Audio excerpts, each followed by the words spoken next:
जय श्री राम। मित्रों, रामचंद्र जी को वन पथ पर लेके जाने वाले गुह निषाद राज जब वापस आते हैं तब वहां पर मंत्री की और घोड़ों की दशा को देख करके व्याकुल हो जाते हैं। आइए इसी कड़ी में देखते हैं, बड़ा मार्मिक प्रसंग है। धरि धीरज जो तब कहे निषादु, अब सुमंत्र परि हरहु विषादु। तुम पंडित पर मारथ ज्ञाता, धरहु धीर लखी विमुख विधाता। तब धीरज धरकर निषाद राज कहने लगा, हे सुमंत्र जी, आप विषाद को छोड़िए। आप पंडित और परमार्थ के जानने वाले हैं। विधाता को प्रतिकूल जानकर धैर्य धारण करना पड़ेगा। विविध कथा कही कही मृदुबानी, रथ बैठारे बरवसयानी।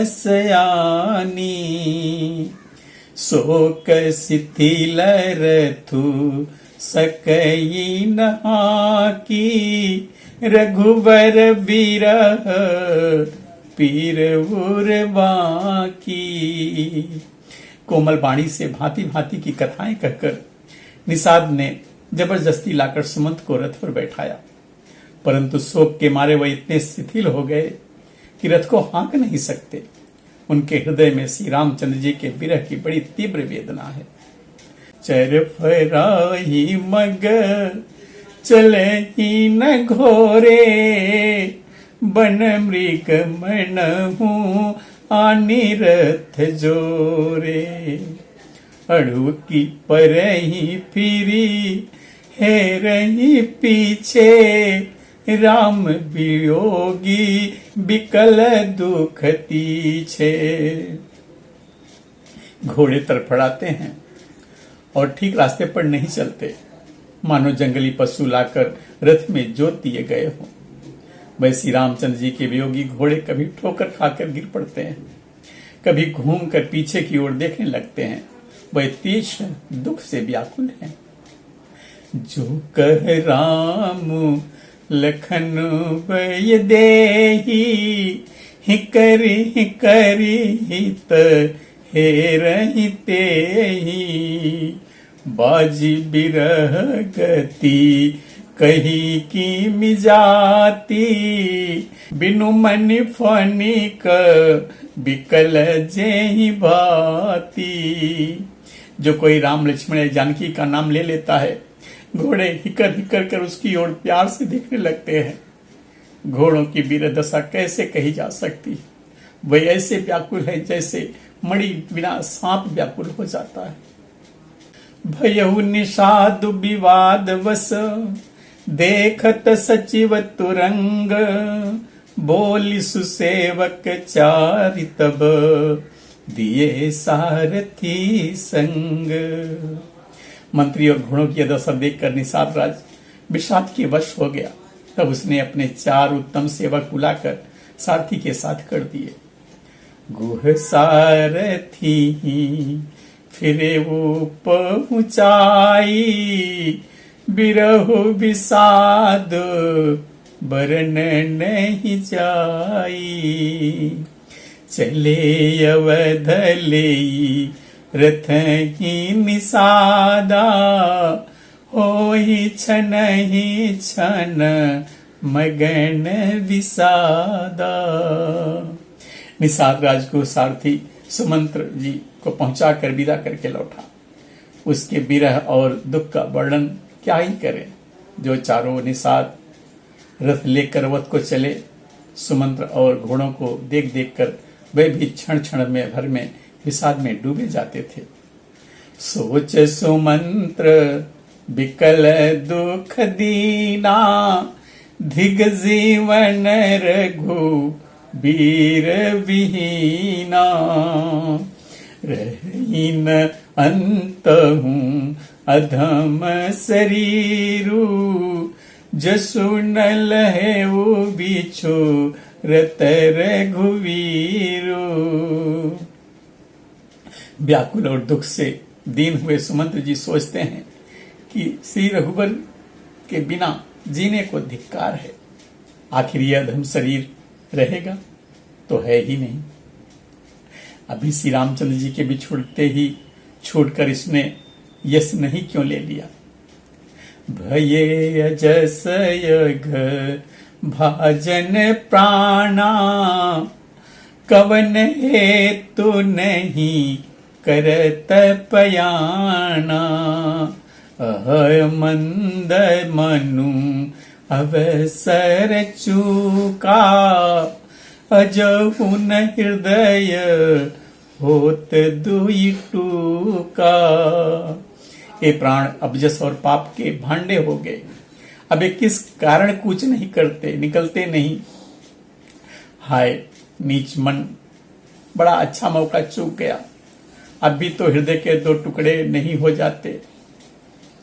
मीजी हाथ सिरु धुनि पछताई, मनहु कृपण धन राशि गवाई। बिरिद बांधी बरु बीरु कहाई, चले उस समर जनु सुभट पराई। सुमंत्र हाथ मलमल कर और सिर पीट पीट कर पछताते हैं, मानो कोई कंजूस धन का खजाना खो बैठा हो। वह इस प्रकार चले मानो कोई बड़ा योद्धा वीर का बहाना पहनकर और उत्तम सूरवीर कहलाकर युद्ध से भाग चला। विप्र विवेकी वेद विद, संबत साधु सुजाति, जिमि धोखे मद्यपान कर, सचिव सोचते ही भांति। जैसे कोई विवेकशील वेद का ज्ञाता, साधु सम्मत आचरणों वाला और उत्तम जाति का कुलीन ब्राह्मण धोखे से मदिरा पी ली हो और पीछे पछता रहा हो, उसी प्रकार मंत्री सुमंत सोच रहे हैं, पछता रहे हैं। जिन कुलीन तीय साधु सयानी, पति देवता कर्म मन बानी। रहे कर्म बस परिहरि नाहु, सचिव हृदय तिमि दारुण दाहु। जैसे किसी उत्तम कुल वाली साधु स्वभाव की समझदार और मन वचन कर्म से पति को ही देवता मानने वाली पतिव्रता स्त्री को भाग्यवश पति को छोड़कर पति से अलग रहना पड़े, उस समय उनके हृदय में जैसे भयानक संताप होता है, वैसे ही मंत्री के हृदय में हो रहा है। लोचन सजल दीठी पोई थोरी, सुनई न श्रवण बिकल मति भोरी। सुख ही अधर लागी मुँह लाटी, जीव न जाई उर अवधि कपाटी। नेत्रों में जल भरा है, दृष्टि मंद हो गई है, कानों से सुनाई नहीं पड़ता, व्याकुल हुई बुद्धि बेठिकाने हो रही है, होठ सूख रहे हैं, मुंह में लाठी लग गई है। किंतु ये सब मृत्यु के लक्षण तो हो जाने पर भी प्राण नहीं निकल रहे हैं, क्योंकि हृदय में अवधि रूपी किवाड़ लगे हैं, अर्थात 14 वर्ष बीत जाने पर भगवान फिर मिलेंगे, यही आशा रुकावट डाल रही है। विवरण भयउ न जाई निहारी, मारे श्रीमनहु पिता महतारी। हानि गलानी विपुल मन व्यापी, जमपुर पंथ सोच जिमि पापी। सुमंत जी के मुख का रंग बदल गया, जो देखा नहीं जाता। ऐसा मालूम होता है मानो इन्होंने माता पिता को मार डाला हो। उनके मन में राम वियोग रूपी हानि की महान ग्लानि छा रही है। जैसे कोई पापी मनुष्य नरक को जाता हुआ रास्ते में सोच रहा हो।